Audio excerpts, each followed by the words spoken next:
La mañanera de Ángel correspondiente al segundo día laborable, entre comillas, de esta semana, martes. Voy a comentar con usted algo que lo he pensado y he llegado a la conclusión de que estaba completamente equivocado. Yo solía decir que México no es un país serio. Sujeto a que esto pueda ser comentado en fecha posterior, acoto y digo, este gobierno que padecemos hoy, gobierno federal, no es en modo alguno serio. Es un chiste, y mal chiste. Empezando por el mismo presidente de la República y el impresentable gabinete del cual se ha rodeado. Ante la situación y los efectos generados por la pandemia, la incapacidad, el nivel de desconocimiento de la administración pública, de cómo funciona, cosas tan elementales como podrían ser comprar este o aquel insumo, distribuirlos, llevarlos a ciudades que son accesibles sin mayores problemas en avión, por carretera, etc. Es increíble que el gobierno federal, a través de la Secretaría de Salud o algún área de logística, no haya podido resolver problemas que sorprenden por su facilidad para enfrentar y resolverlos. Yo suelo decir que gobernar es reducir el número de problemas, es decir, enfrentarlos y resolverlos para tener cada vez menos problemas, en vez de decidir para tener más problemas. Esto último es lo que ha hecho el gobierno de López. Cada decisión es un nuevo y más grave problema. Cada ocurrencia es un nuevo problema. Llámese esto el aeropuerto Santa Lucía o General Felipe Ángeles, llámese Tren Maya, llámese refinería de Dos Bocas, llámese posición a mantener frente a la OPEP y la OPEP Plus, etc. De tal manera pues que esto que vemos de López, en vez de ser gobernación, yo diría que es la antigobernación. Muy sencillo. En vez de enfrentar y reducir el número de problemas o la gravedad de no pocos de ellos, López se ha dedicado desde antes del 1 de diciembre del año 2018 a elevar el número de problemas y elevar la gravedad de no pocos de ellos. Sin embargo, hay personas que están felices con esa forma de actuar, que no gobernar. Hay muchos de sus funcionarios que llegan a extremos de servilismo y de estupidez para pretender defender lo indefendible. Hoy, por ejemplo, nos enteramos que ya ayer por la tarde-noche se dieron a conocer algunos datos en relación con la política de precios de Arabia Saudita por su petróleo, de mucha mejor calidad que el nuestro para algunos clientes en el lejano oriente. Y eso es apenas la probadita de lo que nos espera como consecuencia de esta posición casi infantil, por no decir infantil, que adoptó este gobierno en la reunión no solo de OPEP Plus, sino también en el G20. Ese choro mareador de que Trump nos va a prestar tantos barriles, digo, realmente es un ridículo completo. Lo único que ha quedado a la vista es la sumisión y la abyección ante un gobierno que la misma señora Nale atacó con una enjundia y un celo digno de mejor causa cuando ella era diputada en el Congreso de la Unión. Muy bien. Pero aquí, como consecuencia de esto que estamos viendo, el pésimo manejo que surge de la incapacidad de los funcionarios designados, nos lleva a algunas preguntas como la siguiente. ¿Cuánto durará este bloqueo de la economía? No total, porque al final de cuentas somos reacios, renuentes a aceptar la decisión de la autoridad. Hemos sido educados para el desorden, para el valemadrismo, para no respetar la autoridad, para pitorrearnos de ella, para no hacer caso de recomendaciones lógicas, sensatas e incluso elementales. De tal manera pues que el bloqueo no es total. Hay algunos estados que, producto quizá de que tienen menor población, es posible aplicar con mayor rigor este conjunto de instrucciones a la población, pero en el área metropolitana de la Ciudad de México, con el número tan grande, cientos de miles de mexicanos que se dedican a una actividad económica desde la informalidad, es prácticamente imposible. Pero la pregunta que viene es, ¿cuánto aguantará esto?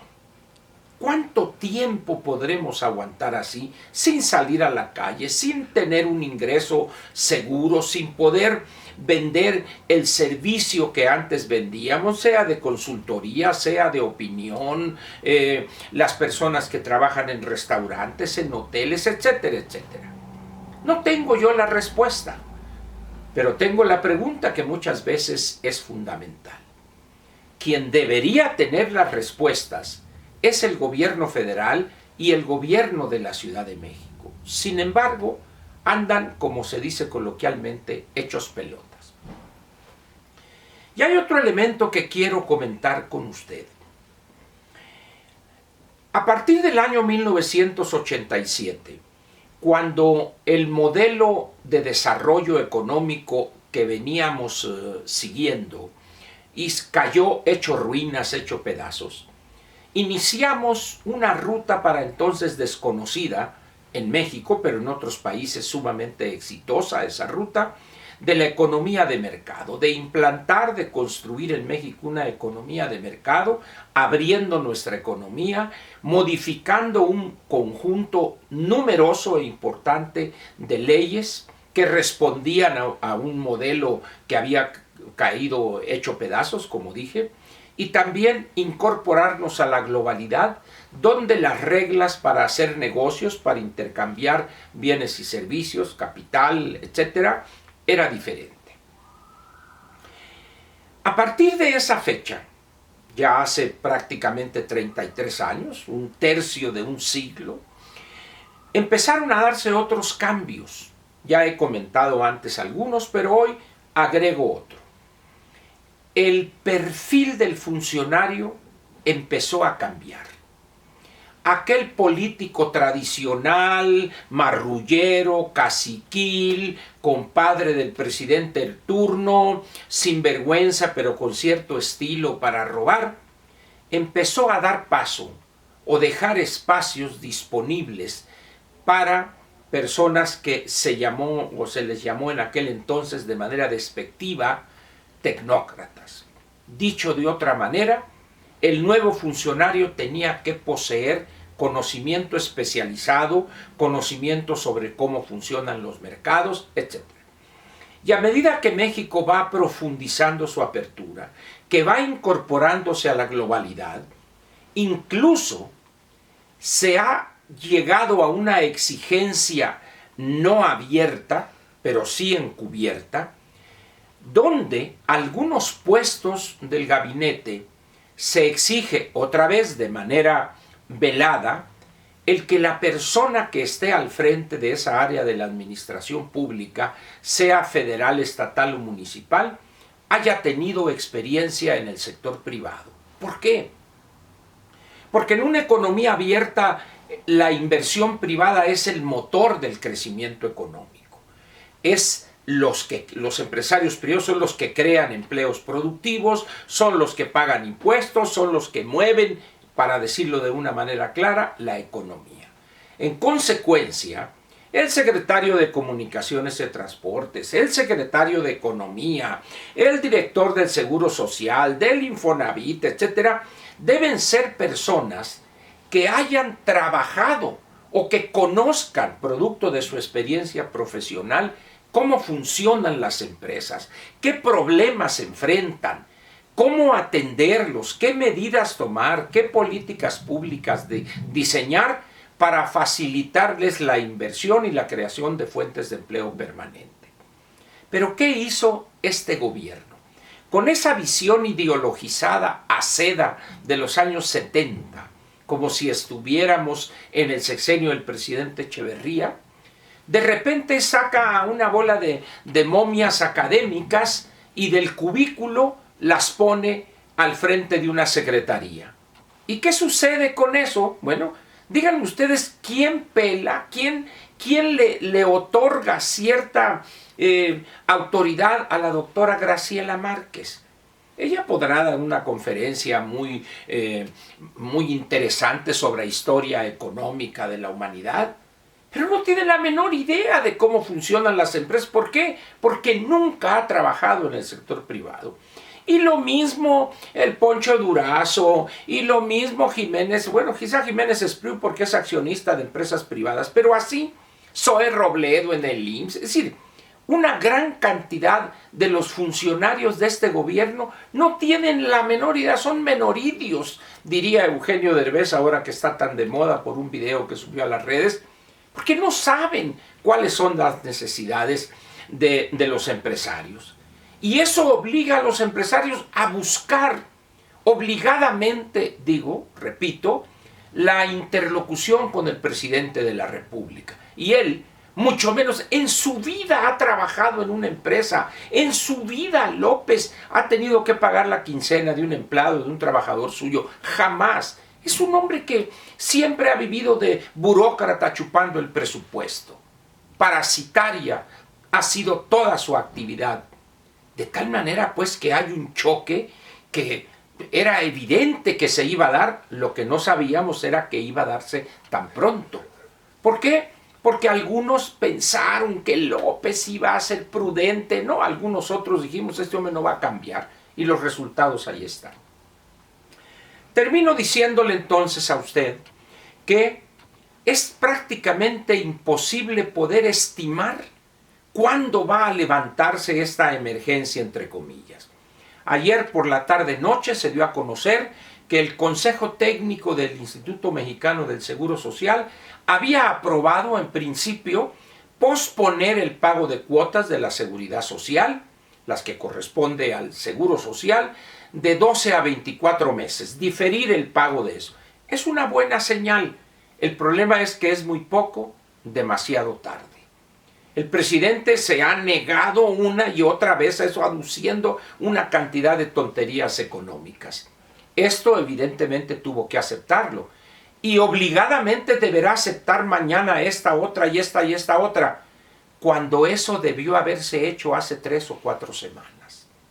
¿Pero por qué no se hicieron? Porque el señor no conoce cómo funcionan las empresas. Es un ignorante completo de cómo funciona la empresa. Hoy festina de que el INSABE y que se hizo un convenio con los hospitales privados. Ese era el Seguro Popular el que cancelaron. ¿Cómo es posible que estén festinando algo que ellos mismos por su limitada capacidad, por su ignorancia, ellos lo cancelaron, desaparecieron el Seguro Popular y hoy están festinando que se hizo un convenio, que la gente jodida va a poder atenderse en tales o cuales hospitales? Repito, ese era el Seguro Popular. Y 40 y tantos mil millones de pesos que tenían ahorrados en un fondo especial para enfermedades catastróficas, se lo trincaron. Y dice, apoyamos con 40 y tantos mil. No apoyaron con nada. Agarraron ese fondo, lo tiraron, lo desperdiciaron y cancelaron el Seguro Popular. Esa es la gobernación de López. Y ahora piensan algunos ingenuos que vamos a llegar a buen puerto. Esperemos pues más problemas y repito la pregunta y ahí se la dejo. ¿Cuándo vamos a empezar a regresar a la normalidad, entre comillas? ¿Lo sabe usted? Yo no lo sé. Pero entre más días pasen, más grave y más inestable será la situación política, al menos en grandes concentraciones urbanas como es esta área metropolitana del Valle de México. Muchas gracias y lo espero mañana miércoles en la Mañanera de Ángel. Gracias.